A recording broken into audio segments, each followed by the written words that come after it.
ESPN 94.1 FM and AM 930 present The Drive. Brought to you by Huntington Federal Savings Bank. Local then, local now. Member FDIC. It is Monday, September 27th. We are here at the Union Pub and Grill as your drive begins now on ESPN 94.1 and AM 930. I'm your host, Paul Swann. You can join the program by calling us on the White Claw phone lines at 877-420-TALK. That is 877-420-8255. White Claw Hard Seltzer. It is made pure. I'm kind of cheating today. I'm not doing the White Claw or anything like that. I had to go for the Red Bull today here at the Union. You know, the Red Bull is a key ingredient inside the Southern Belle, and that is one of the signature drinks you can always get here at the Union Pub and Grill. Our text line is also open for you.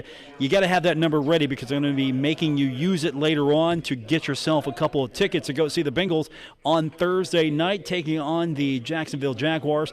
The text line is going to be open here momentarily for you. It's real simple. Program it into your phone, 304-523-2275. That is 304-523-2275. What I'm going to be looking for this hour is your final thoughts on the weekend of college football, including the Marshall loss. Are you over it now? Have you moved on?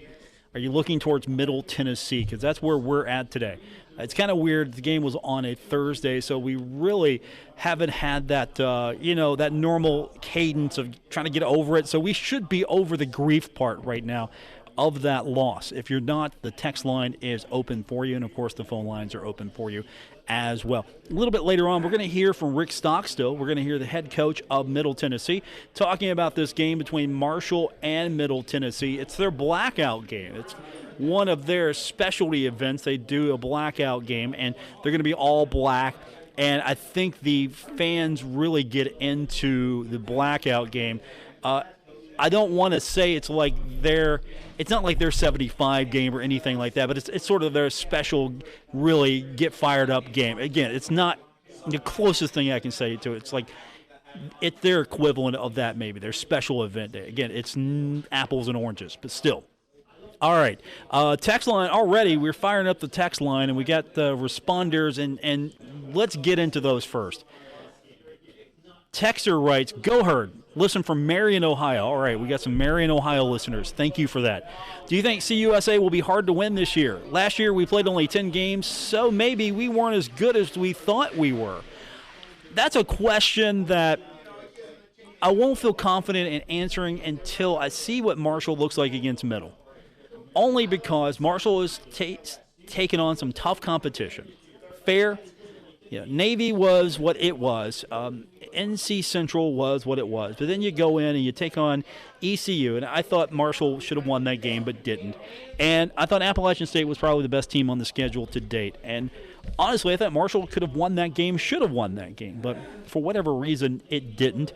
And we can go over those countless reasons. But you look at Conference USA, just kind of eyeballing the league. Right now, I think the teams that are going to be the toughest to play are mostly West Division. And I think North Texas is better than their 0-2 record, but Louisiana Tech is good. I think UAB is good. And I think UTSA is tremendously good. All three of those teams in the West Division are going to be tough to win a championship if you're facing one of them. Now, in the East Division, Charlotte's 3-1. Okay, 3-1. But are they really a team you need to contend with? I won't know just yet. They did beat Middle, but at the same time, I don't know where Middle's at. Middle has played some interesting teams. FAU, they're 2-2. Western Kentucky's 1-2. FIU's 1-3. Old Dominion's 1-3. And as mentioned, Middle is 1-3 as well. So can Marshall win the East Division? I'm going to say yes, Marshall can win the East Division. Will they? That's the challenge, because we're just going to have to see what this team looks like after learning the lessons of ECU not finishing, learning the lessons of Appalachian State not finishing. They've got to clean up some things. They can't give up fourth quarter touchdowns like that, and the offense has got to find a way to score. They got to keep the defense off the field a little bit better. I will say this, though. Middle Tennessee's probably better than you think. They beat Monmouth. Okay, scratch that game. That really doesn't matter. They lost a tough one against Virginia Tech. It maybe was a little bit more dominating of a performance than you like, but 35-14, that's not embarrassing, really. UTSA, they lose that one 27-13. Of course, they lose a tough one to Charlotte, 42-39. So I don't know where Middle's at just yet, but that's going to be my first indicator of kind of where Marshall is in relation to this league. And also, you look at Marshall's schedule. Old Dominion's coming up next. And again, I don't know if Old Dominion is better than that 1-3 record, or if they're going to maybe be that 1-3 team. Then you look at North Texas, and again, I think North Texas is a better team than their record indicates. I mean, they're 0-2 in conference play. They play some tough teams in conference. They're not the best team in the West Division, but I think they're better than, they're probably third or fourth best over there, possibly. Definitely in the top four. That's going to be a tough one. FIU, I think Marshall can beat FIU. FAU, I think Marshall can beat FAU. UAB, that's going to be a challenge. That's going to answer a lot of questions. How well Marshall does against UAB. And then, of course, we'll see where Charlotte's at. Right now, Charlotte's 1-0 in league play, so Charlotte's on top of the East Division. And then you got the Western Kentucky game. It doesn't matter if Western Kentucky is any good or not. The Hilltoppers are always going to be ready for the Thundering Herd. The Thundering Herd hopefully should be ready for the Hilltoppers. But with all of that said, I'll take Marshall right now. I'll take them if everything plays out the way I hope it does. I'll take Marshall to win the East Division. It might be a challenge, though, because UAB is going to be tough. And I think Charlotte should be a challenge. The Florida schools, I'm kind of up. I don't know just yet where I feel about them. Western Kentucky's a wild card. Middle, I'm not going to sleep on this team. So that's kind of where I stand right now. I think Marshall had some problems towards the end. I think Marshall is a good team in Conference USA. I think Marshall is a good team in Conference USA. If a few things go a different way, maybe Marshall could have remained undefeated, went into a better bowl, but then again, they kind of fell apart those last few weeks, and COVID was an issue. I think that's fair to say. I think the talent's there. I think they're trying to figure out what they're capable of doing. They're under a new coach, does things a little different, very aggressive on offense. You're going to hear Rick Stockstill talk about that a little bit later on, about how aggressive the Thundering Herd can be. And he kind of alluded to the fact that they're a little bit of Alabama now. They've got a little bit of Alabama in them, and, of course, that makes sense. You've got a coach that came most recently from Alabama. You learn under that system, you're going to bring those things with you. So that's where I stand on Marshall. I'm not counting Marshall out just yet in the conference race. We haven't even got started yet. We got Middle Tennessee. That'll be the first indicator of where Marshall's at in comparison to a like team in Conference USA like Middle Tennessee. But it's going to get more challenging. Again, UAB, I think that's going to be a challenge. Charlotte, not sure where they're at just yet. Their record is good, but where are they at really? Western Kentucky, wild card there. We'll see what the Florida schools look like. And you know what? North Texas is probably better than that record. Long answer, but I hopefully covered it all. Speaking of victories, yesterday, game you heard right here on ESPN 94.1 and AM 930. The Bengals beat the Steelers. We'll recap that game a little bit later on. We'll hear from Rick Stockstill, the head coach of Middle Tennessee, about the Thundering Herd. We'll get more of your text in at 304-523-2275. That's 304-523-2275. All of that coming up on today's edition of The Drive on ESPN 94.1 and AM 930.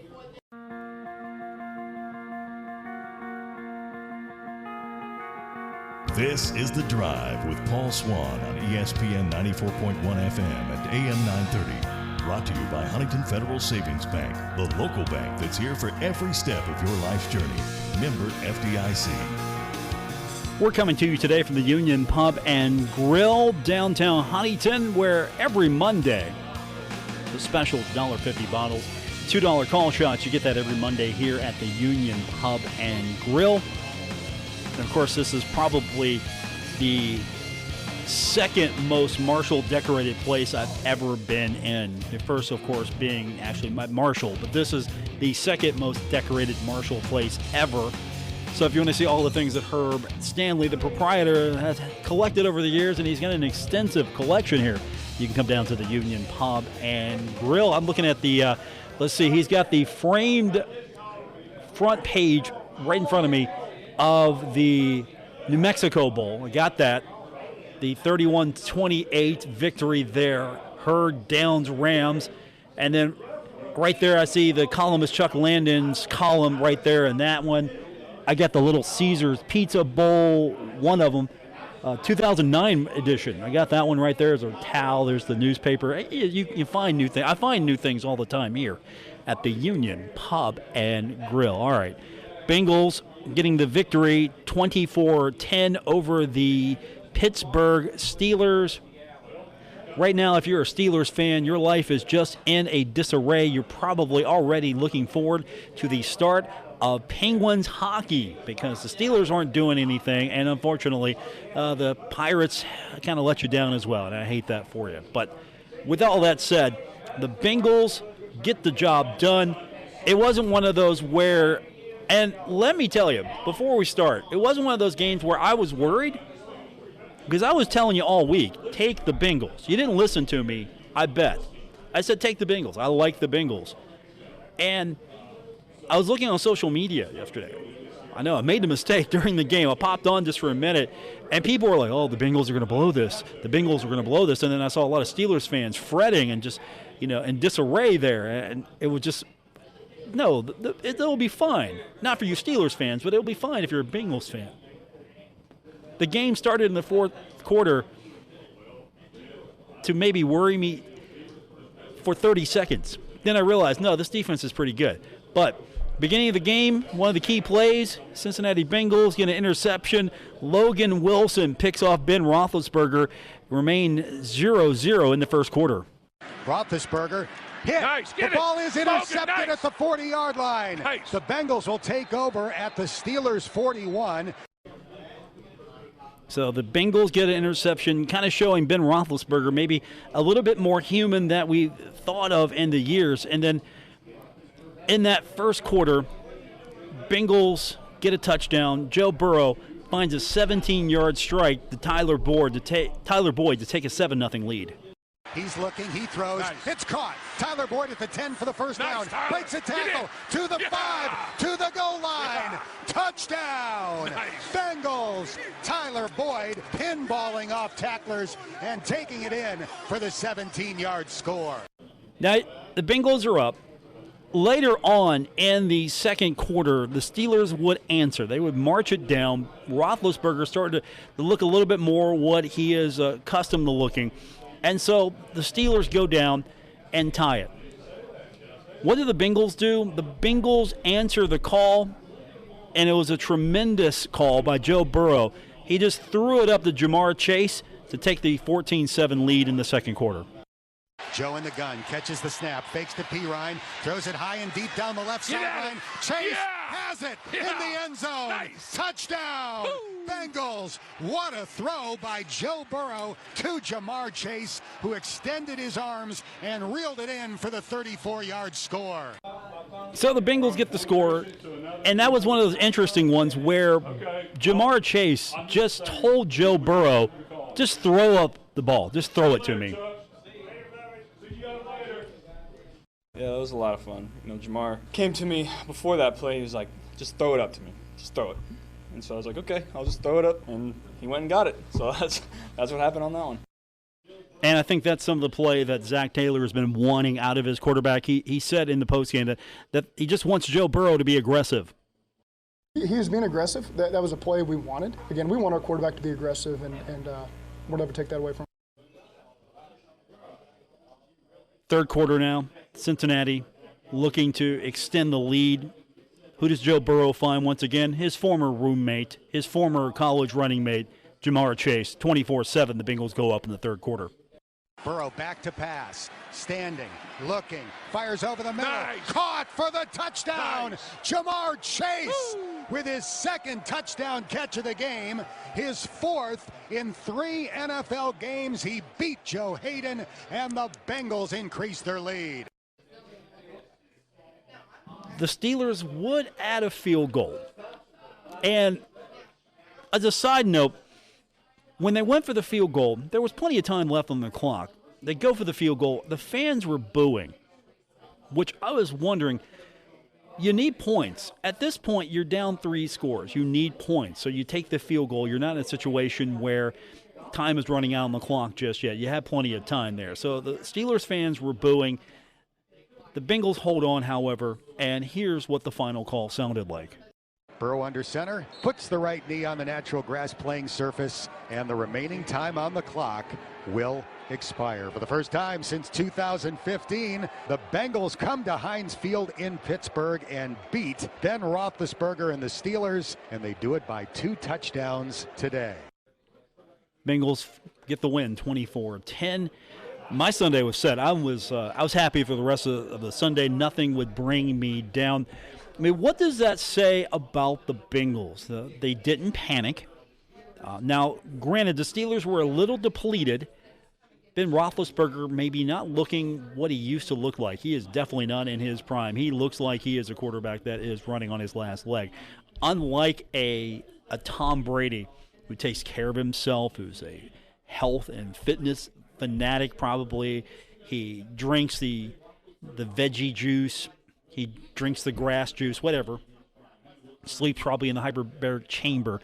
You know, Roethlisberger's just like a big old dude. Big old dude who throws the football, shrugs guys off. That wasn't the case. That did not happen yesterday. Instead, Ben looked his age. So the Bengals get the win. I'm happy. And, of course, now we've got a matchup coming up on Thursday night. Now, I mention that because, believe it or not, I've got a pair of tickets to that match on Thursday. The Bengals Thursday night football. We'll have that for you after the Coach Charles Huff show here on ESPN 94.1 and AM 930. But, you know, you can skip all of that.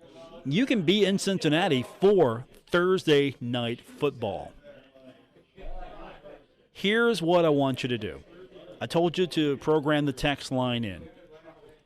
Well, if you didn't, I'm going to give it to you right now to be fair. 304-523-2275. That's 304-523-2275. Would you like to go to Cincinnati to see the Bengals play on Thursday night football?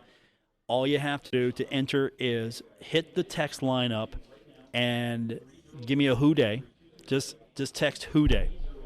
Make it easy for you today. And I will choose a winner at the end of the show. These are digital tickets, so you're going to have to be able to download these tickets to your phone app and show them once you get to the gate. But I'll need your email information and all of that. If you win, I'll get that from you. But I'm just going to tell you this in advance so you don't go, well, I didn't know, Paul. I'm telling you now. These are digital tickets.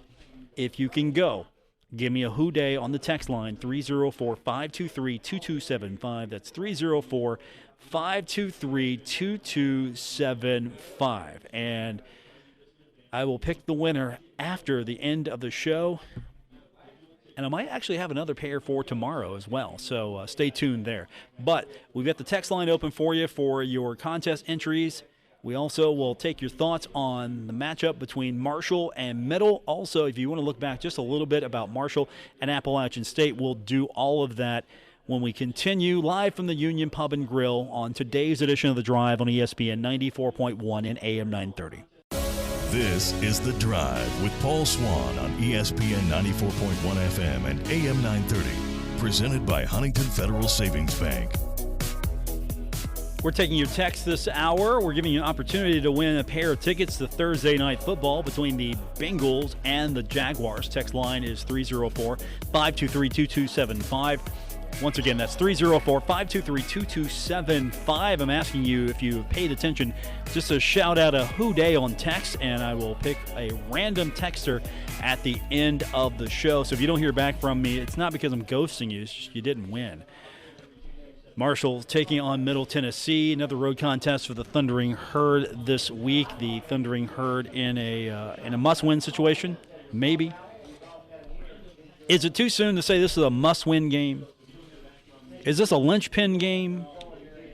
Or is this just another game? It's a start of conference play. You want to start off right in conference. You always want to start off right in conference. And you have an opportunity against Middle Tennessee. Middle, of course, it's going to be a big deal for them because it's their blackout game. That's their game where they put a lot of energy into. They're going to be wearing black. It's something that the kids like, according to Stockstill. Again, I really don't know how to compare it to anything. It's significant to them. So there's a lot of things happening going on with the blackout game. So Marshall's going to be a part of that. But it's going to be, I think, a tougher contest than you might think. Middle Tennessee, you look at their record and you think, oh, okay, Middle Tennessee, they're 0-2 in league play. They're 1-3 overall. They're not really putting up that many points, right? No, they're putting up some points, actually. They're putting up 116. It's pretty good. They are giving up 119, though. So Marshall might have an opportunity to score here, but at the same time, Middle Tennessee is not going to be anemic. They're not a terrible team. I say that, and I genuinely mean that. They're putting up almost 30 points a game. They're 29 points a contest, but they're giving up almost 30 a contest. Total yards, they are putting up 348.5 a contest. Marshall is averaging 552.8 a contest. So there'll be some yardage on the ground here. You might take the over if you're a betting person. I wouldn't take the under on this one. I might take the over. But they're a team that is a better passing team than they are a running team. Only 275.3 yards passing compared to Marshall's 381.5. But the run game is where Marshall definitely has the dominant, distinct advantage. Middle's only putting up 73.3 a contest. Marshall's putting up 171.3. Big difference there. I mean, there's a disparity in passing, but there's another huge disparity in rushing. And I think that's going to really dictate things because if you can't run, you can't pass, right? You set up the pass by running. That's well, some coaches do that anyway. Whatever the case may be, Marshall's got its hands full, but at the same time, Middle Tennessee's got its hands full. Rick Stockstill, veteran coach of Middle Tennessee. Here's his early impressions. He was talking to his media earlier today about Marshall. Here's what he was saying to them. Excited about this week. Looking forward to playing a really good Marshall team. They're 2-2 right now. They won their first two, and they've lost their last two close ball games. So a very talented team. Got a lot of guys back from last year's team. I think they've got 23 COVID seniors or super seniors. So it's a mature team. It's an older team. They got a really good quarterback. Last year he was a freshman and had a really outstanding year. Doc did a great job, of building that roster, and he's a good player. They got good skilled guys around him, good receivers, good running backs. Their offensive line is really good. They lost a guy to the NFL and then a transfer. I think he went to Notre Dame. So, but they've got a good offensive line coming back as well. So 3 of the 5 starters from last year. So, going to be a challenge for him, right? He thinks that the Marshall's pretty much what Marshall was last year. And in talking to him, getting his thoughts, he was talking a little bit about the offense, thought that the offense was very similar to last year, but he said that they're doing more things like Alabama does, and he was saying basically Marshall's got a pretty explosive offense. There's some similarities from what they've done in the past, but there's also a lot of similarities between what Alabama has done the last couple of years. Charles has implemented that into their offense. So they're an explosive team offensively. They're going to take shots. They're going to max protect and try to get it down the field on you. So really good offense. Good offense for the Thundering Herd. What's Stockstill think of the Marshall defense? Defensively, they're like they always are. Athletic, can run, probably a little bit longer, a little bit bigger up front than what they've been the last couple of years. But they're very athletic and really good. Their front seven's really good. Back end is good also. They can run. Just a really talented team. Coach speak all the way. Very good. Everybody's good. Special teams, they're pretty good as well. solid in the special teams. Ran a kickoff return back for a touchdown against App State, and they've always been, really good in the kicking game. So that hasn't changed either. So, again, according to Stock, and he's an old school coach, right? Yeah, everything's good. They're great. We're great. Everybody's great. He did focus a little bit on the play of Marshall running back Rasheen Ali. You look at what Rasheen's been able to do so far, and I've got his updated numbers here. If I've got everything put together right, he's now attempted 63 carries for 376 yards, 8 touchdowns. He is averaging 6 yards per carry. He also has 12 receptions for 73 yards and 1 touchdown. Here's what Coach Stockstill had to say on the play of Marshall running back Rasheen Ali. He runs with power. He's a strong back, but he's also got great speed. He's got great change of direction. Has great vision as a running back. He breaks tackles, so we got to do a great job from that standpoint. But he's just a really good back. Does a good job catching the ball out of the backfield, and so he's a complete back. He can run with power. He can run with speed. He's got some elusiveness to him, and they don't have to take him out of the game on third down situations. He can also catch. So nice things there said by Coach Stockstill about Rasheen Ali. Now, I was trying to describe to you a little bit earlier this week about the blackout game. Now, this is where Middle Tennessee, they put the black on because everybody's primary third color is black, right? Marshall, green and white, and black. Middle Tennessee, blue, white, black. Everybody's got black in their color scheme now. It's like the dominant primary third color. I know some Herd fans hate the black. Some love it. But it's going to be the blackout game, so they're going to be wearing their black. So if you're a Herd fan, you're going down. You want to wear your bright white, maybe wear your bright white. Your bright Kelly green, contrast, clash with that a little bit if you're going down. Here's Stockstill talking about this week. It's the blackout game. Here's what he had to say about that. Yeah, our players, they've always, they love wearing the black uniforms. It's always, that adds a little bit of spice to it. Because we're wearing all black doesn't mean, we're going to make a touchdown or a first down or whatever. You still got to go play the game. But our players get excited about it. Going to get excited. They're wearing the black. I mean, for Marshall, that's just a jersey change usually. For them, they're wearing the all black. So hopefully, if I was Marshall, I'd come out in the all whites. I'd come out in the Stormtroopers. Seriously, rock the Stormtroopers. Come out in the all white. If it's going to be their blackout game, I'd come out with the entire white uniform and just clash and contrast with them as much as I possibly could. And if you're a Herd fan, you're heading down, you know what? Rock the white. I don't know what the equipment room is going to be suggesting. I'm telling you, rock the white. And I'm suggesting to the equipment room right now, guys, go Stormtroopers. Go all white. White pants, white tops. Of course, the helmet's white. Go white. Everything white. Just, they want to go black, go white. Go all in. White shoes, everything.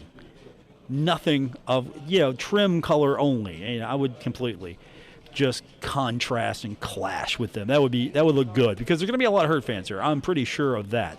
So you might take up a section if I'm expecting what I usually see to show up. You might take up a section and it's going to stand out. And if they have actually any good numbers show up for this game, that's going to be fun to watch. So that's my recommendation. If you're going down to the game this week, throw the white on. Go all white. Go all white, or at least those white Marshall apparel that you own. Don't forget the black stuff. Leave that at home. It's going to be fun. I like Marshall and Middle Tennessee as rivals. What do you think of this rivalry? I don't think I've asked you what you think of this rivalry. Is this one you enjoy with Middle Tennessee?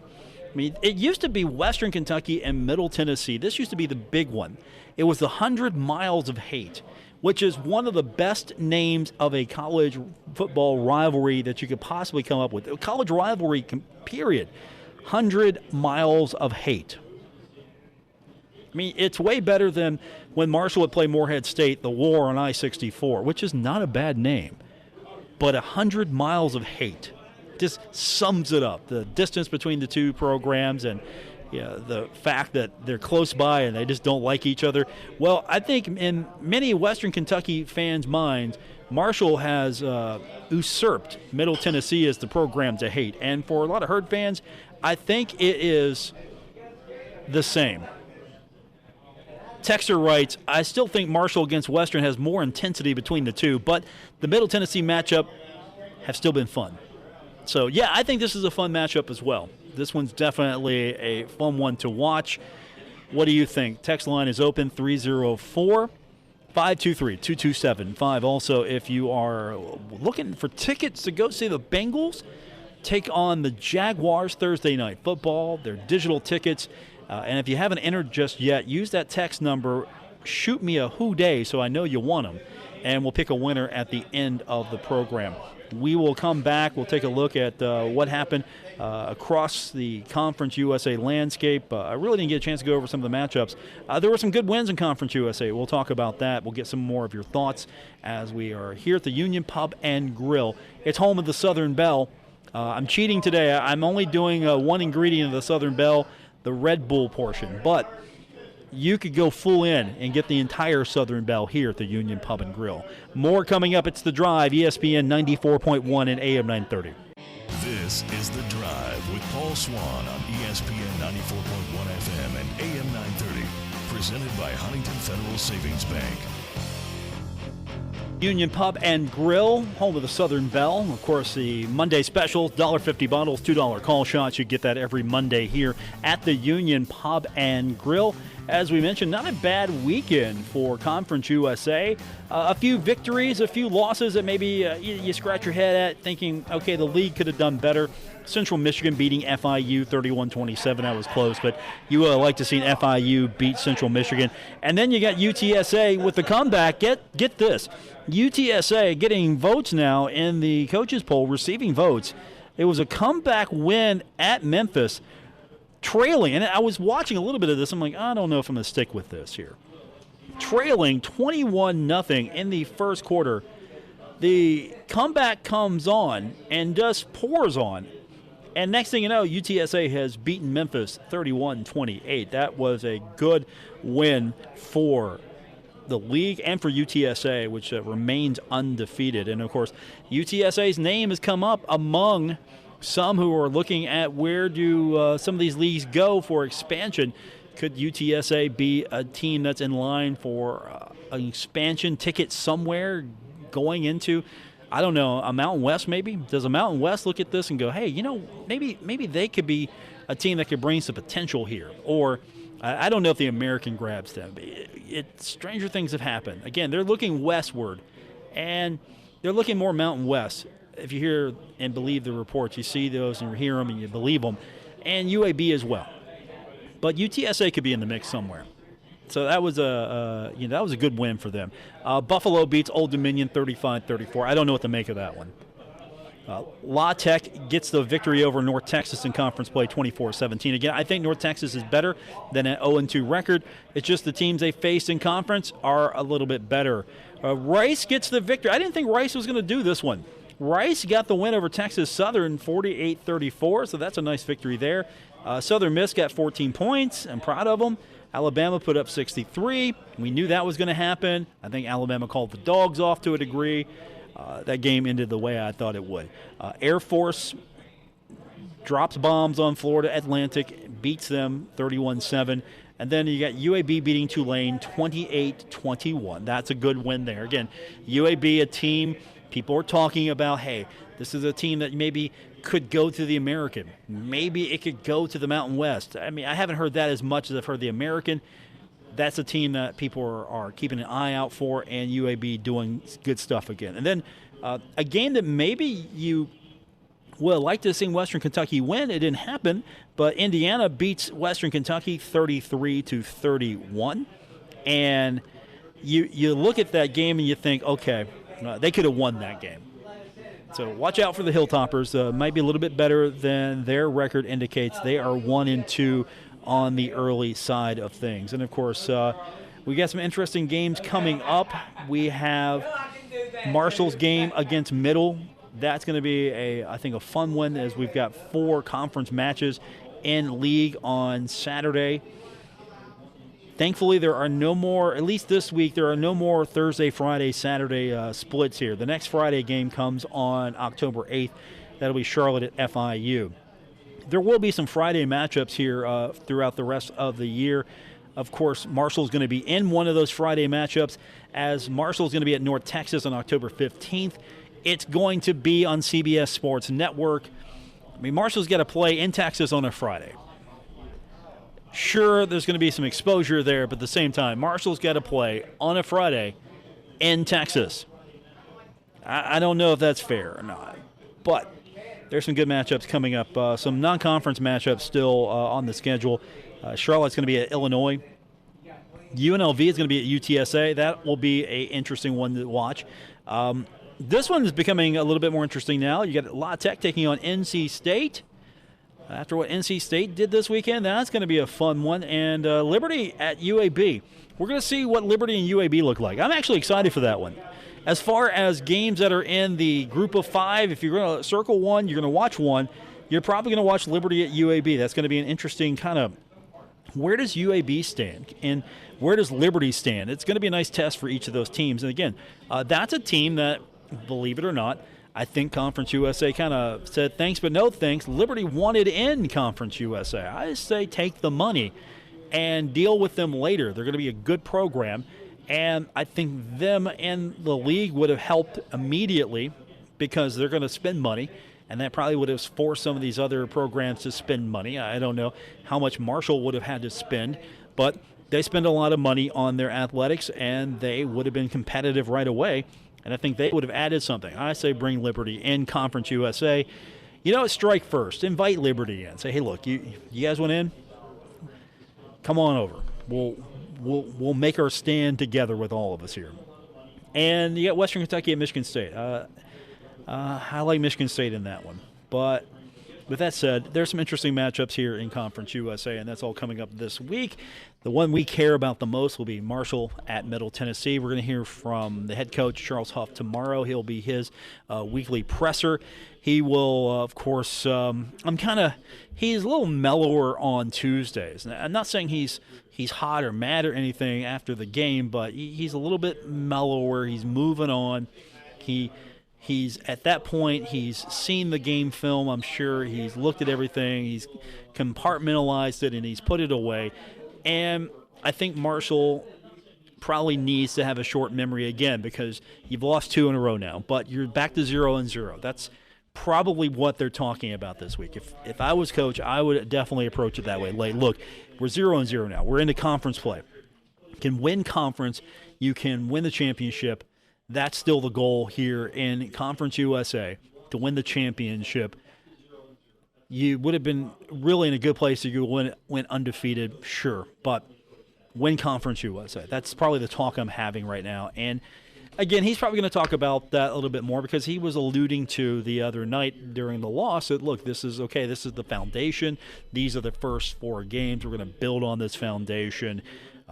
And then again, throw out a trust the process, closing the gap, and everything else that he is trying to get these kids to buy into wholesale.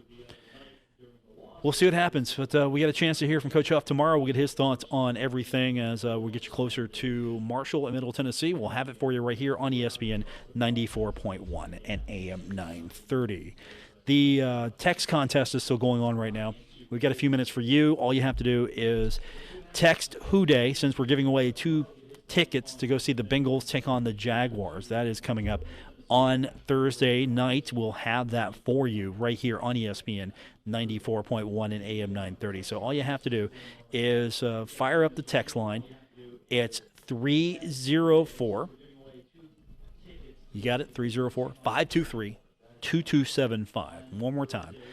304-523-2275. If you want an opportunity to see the Bengals, we'll still take a few more of your entries. Just let me know that you're paying attention by texting Who Day to that number, and I'll pick one random winner after the show, and I will reply back to you to let you know that you won and get your information. These are digital tickets now, so you have to be able to use digital tickets to get into Paul Brown Stadium. So if you can do digital tickets, please text in. I'm pretty sure if you're texting in already, you're halfway there. You've got half of what you need already there. You've got your phone. I just hope that it's up to spec, because honestly, I still know some folks with flip phones. And I still work with some folks with flip phones, so I'm just trying to warn you right now. It's a fun game, though, I think, between the Bengals and Steelers, and I think it's going to be even more fun with the Bengals and the Jaguars. That's going to be a fun one. And this one against Marshall in Middle Tennessee, that's going to be fun. I know, I'm just throwing all the fun out here. Everything's going to be fun this week, but really, I think this is going to be a game where Marshall can maybe get some points, and I don't know if I think that Middle Tennessee offense is going to really be a challenge. But at the same time, I mean, Marshall's given up 422.3 yards a contest. Middle Tennessee's only given up 417 a game. So which defense is better? Apples and oranges right now. But Marshall is giving up 211.3 passing yards a contest. Rushing yards, Marshall's giving up 211 right now. And again, I'm still doing my early stats. This might change by a yard or so, but that's still over 200 a contest, both passing and running. However, Middle Tennessee is giving up 240.3 yards in the air, and they're giving up 176.8 rushing yards, whereas Marshall is gaining 171. So Marshall gains less than what Middle Tennessee gives up. That could be an opportunity right there for Rasheen Ali, who already on 63 carries has 376 yards and 8 touchdowns, and throw in the 12 receptions for 73 yards and 1 touchdown. It might be the Rasheen Ali show right now. It might be where Grant goes, but again, Grant's been chucking it up, 96 of 150 for 1,380 yards. Got to work on the touchdown and interception ratio. That's one thing you got to work on right now. You're pretty much even at this point, touchdowns to interceptions. You gotta figure that one out real quick. However, with all of that said, I think we're gonna see I'm hoping we're gonna see a better, more cohesive Marshall come out on the road against Middle Tennessee.